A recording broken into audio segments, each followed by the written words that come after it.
Good morning, everyone, and welcome back to Simple Talk. So, we're doing something a little bit different this season. I decided that we're going to talk about real life topics affecting today's business owners.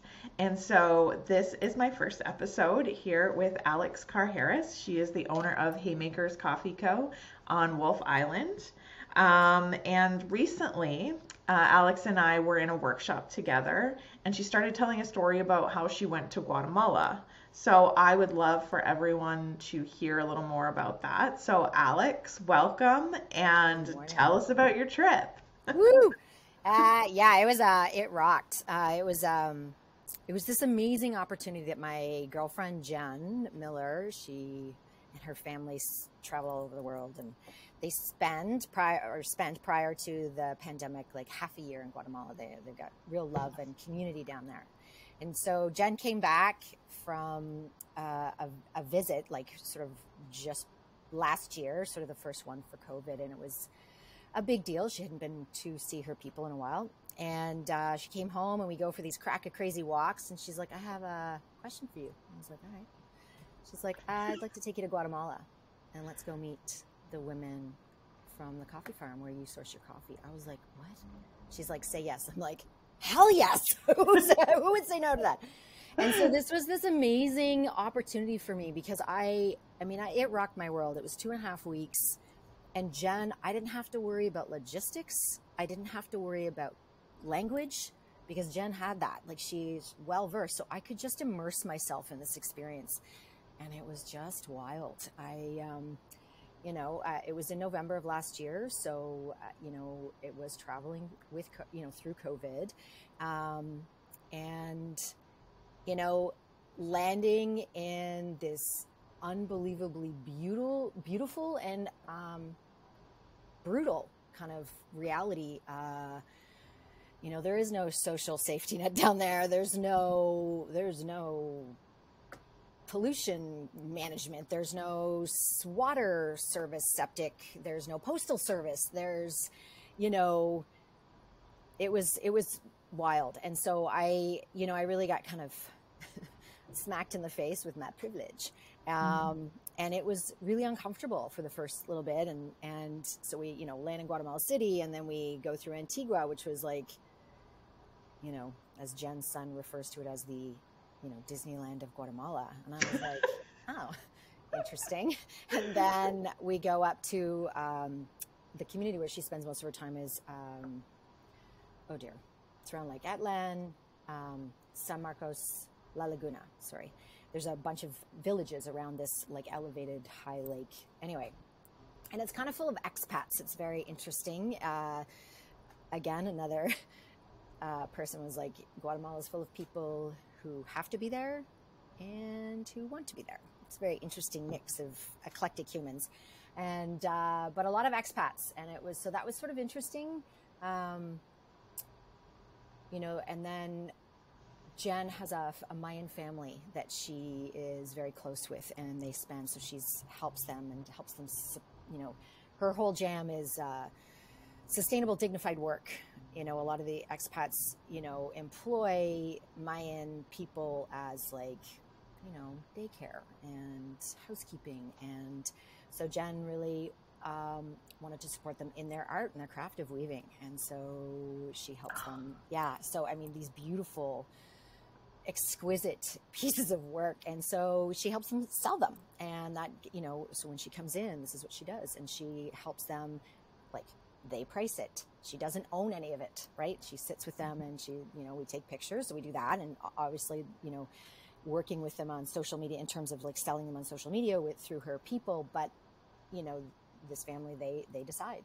And so this is money that they earn that supports them. And so there's three of the mom and the three daughters, and two of them, I guess, that do the weaving. And so this is I was invited into their homes, and it was like 3 different languages because there was a different dialect.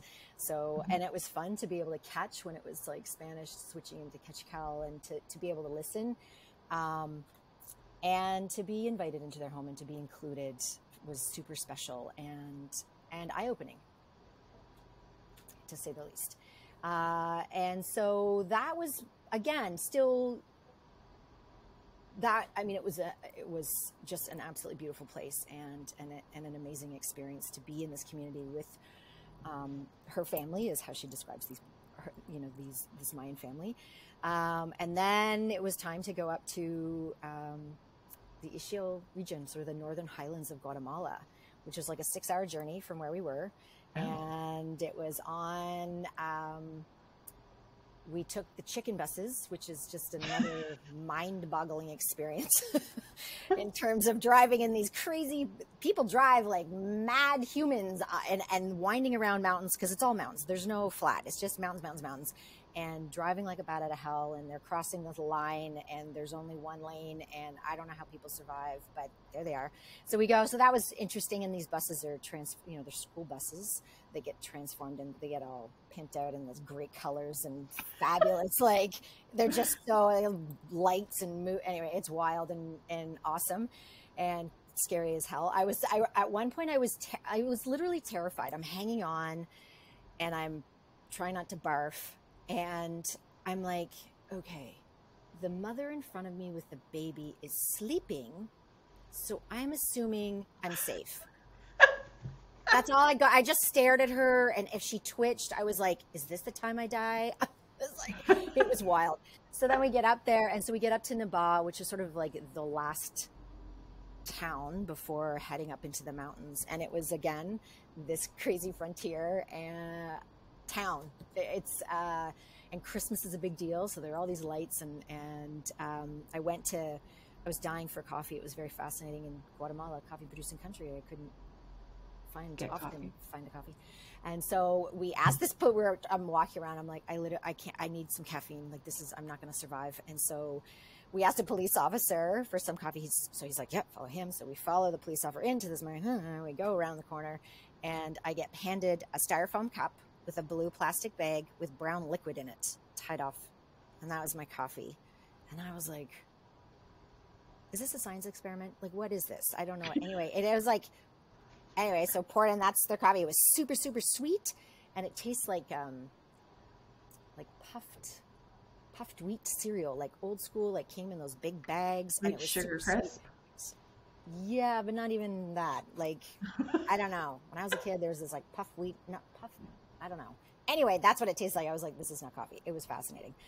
Anyway, so then we hooked up with a driver who has this truck, and the Women's Coffee Collective is in partnership, works in partnership with an organization called the Barefoot College, which is an organization that developed in the 70s. They go into equator countries, working in rural communities to train and educate marginalized humans, which generally are women. And so their biggest project to date is solar engineering, right? Bringing power, and that also helps with water filtration, etc. They're also into regenerative farming. So they do honey and turmeric. So this Guatemalan Coffee Collective is their first coffee project. And so Lawrence and Barbara are the leads for this project in Guatemala. And so we hooked up with them, and we hop on this back of this truck, and we stand on the back of this truck. And for 4 hours, we are driving into the mountains. And it changed, right? So it was like warm at one point, and now I'm like fully wrapped, hat. It's cold. I was cold.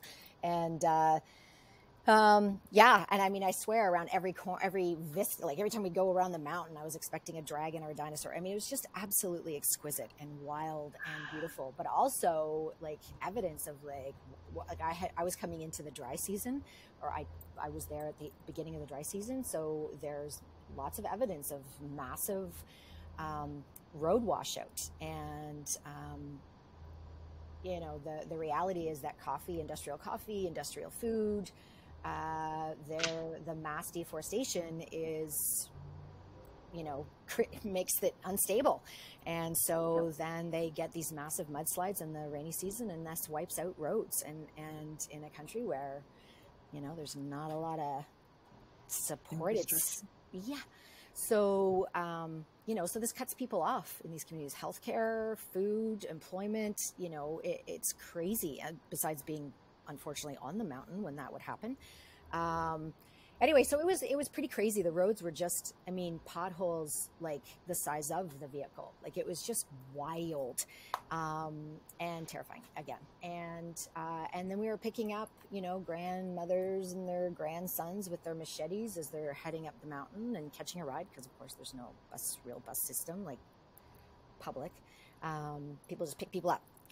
And so then, you know, smiling and nodding and, hey, how's it going? And then they'd make, you know, okay, it's time to get off. And then they would literally get off and then drop down the side of the mountain. It's like, I have no idea where they're going, but it's all the coffee plots, right? It's super steep. It was wild.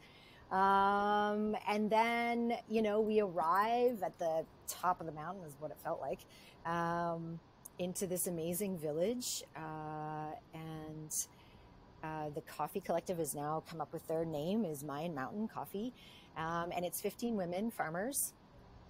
And so in partnership with Barefoot College, they're learning regenerative farming. And so the very first thing that I realized, so all the men in the village had gone north to work.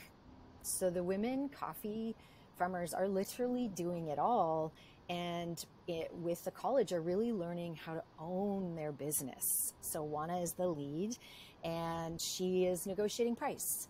And they decide what their priorities are and how, you know. So this was really amazing. And you know, Barbara and Lawrence were sharing with me that when they first, I was very emotional once, you know, when they took us to the closest coffee plot, which was 45 minutes along the side of the mountain, on a path. That was that you know, journey there had a path, and they had a processing station and sort of like a rough cabin, you know, because obviously it was very far when they harvest. Mm-hmm. And you know, farming doesn't happen all at once.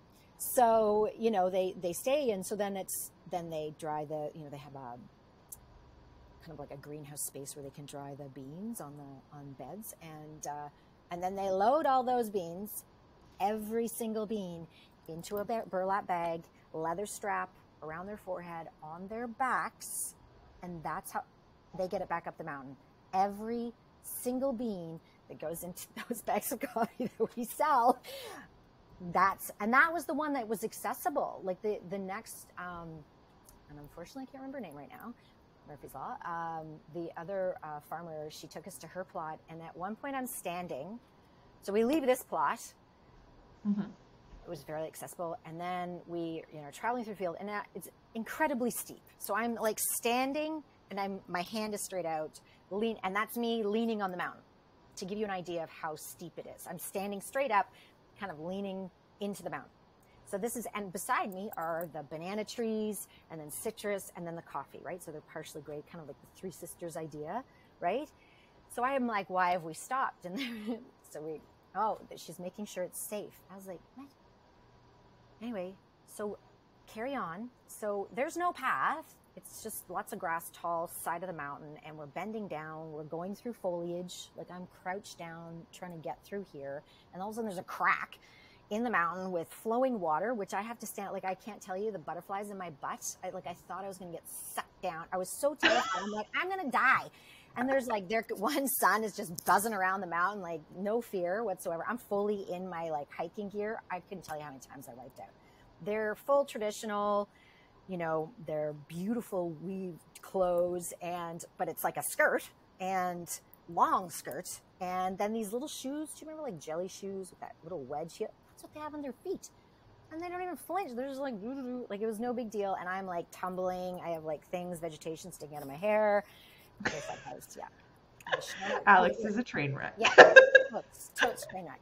And so then we we finally get to this next coffee plot, which is, again, no path, just in the middle. I don't even know how she finds it every time. And so proud.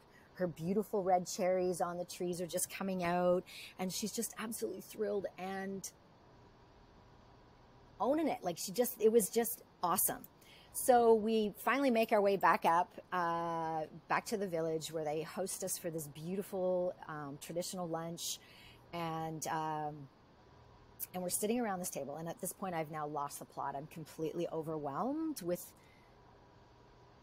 them and their mad skills, and just their intention, you know, like the living on purpose and going for it. Like just, you know, to go from not knowing where your country was in the world, where you were in your own country, to owning your business and taking it on, and then the physical labor, and I can't even. And so we're sitting there, and I was, you know, so now there's 3 languages again at the table, and I am like, okay, what would help look like? Can we get them a donkey? Like, how do we get those beans up the mountain more easily for them? And so we go through this questioning, and so the 15 of them are sitting there, all they're like, no. I was like, I don't understand. Because I was like, what about a processing station? We'll put one in the village, like make it more accessible so that it's like, whatever. Nope. I'm like, okay, please tell me why. And they said, well, if somebody breaks the donkey, if somebody breaks the processing station, it will cause so much discord within the community. We won't survive. And so I was like, okay. And they're all just very matter of fact about it. It was just that honesty, that this is it. This is the truth. I was like, okay, so what would be helpful? And they're like, we want organic compost, because they're learning that organic compost helps them increase their yield. And this is what matters. And I was like, okay, there we go. Organic compost it is. I mean, you still got to get down the side of the mountain, but okay. So that, and so from that day, I committed. I was like, okay, we're the second roaster. The other roaster that sources beans from this coffee farm is Guatemalan. And we were the first one to visit, and we committed. I said, okay, fine. We're in for the haul. So what that means is, you know, with Juana and these women farmers, they're negotiating the price. So obviously paying them more than Coyotes, which is really, that bar is not high. But even the National Coffee Collective, one of the gaps with the National Coffee Collective, which is helping to raise the bar in terms of not having to always just resort to the Coyotes that come in and just take the beans for whatever, cash in hand, is that the volumes required, their farms their plots can't fulfill them. So it means that they might miss out, which means puts them back into the realm of Coyote as an option. So we pay them above the Coffee Collective, what they pay, and we will continue to work with them. I mean, right now we are not close to a living wage for them, but we will get there, and that cost will be reflected in the cost of the beans here. And this is part of the journey. This is part of the education for us and for our customers, and it matters. But the thing is that they get paid in advance, and so if the landslide, comes again and wipes out their plots as it did 2 years ago, I don't get coffee, but they still get beans, or they still get paid, which means they can continue and plant again and keep going. And that just feels really good, and it's really coming to, I got schooled in so many different directions down there, and I know we have the time limit and I could go on, but one of the things that I really came to understand was the ripple effect. So it's not just what we do in business or what we consume, it's how we do business and it's how we consume. And that ripple effect goes far. So, and we learned this in the pandemic, people supporting local, right? So I have come to really appreciate that in doing, in coffee, but also like in CSAs and understanding, our food systems and, really paying attention to not just the what, but the how and what our ripple effect is. Well, you hear those people here who don't live on a mountain saying, I can't, and then you go see those women doing those amazing things, and I'm getting a little excited. Oh. And and you're like, yes, you can. Yes, you can. Because the thing is, it doesn't have to be all at once. It's just like, do we have to have all the things all the time, or can we just choose few, pay more, invest, right? Invest in the quality, in the community, and just how we do it. And it doesn't all have to be at once, but I think taking the time to sort of really check in and go, okay, what's my part? Yep.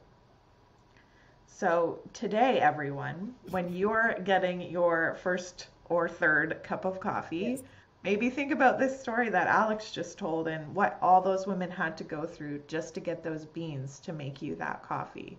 Mm, And I think, yeah, that's something we should be thinking about, right? I agree. I'm in. Well, thanks so much for joining me, and I loved you hearing about your trip. It's been great. Thanks, Jenny. This is a treat. I love this. I love your show. This is awesome. Thanks, Alex. All right, beauty.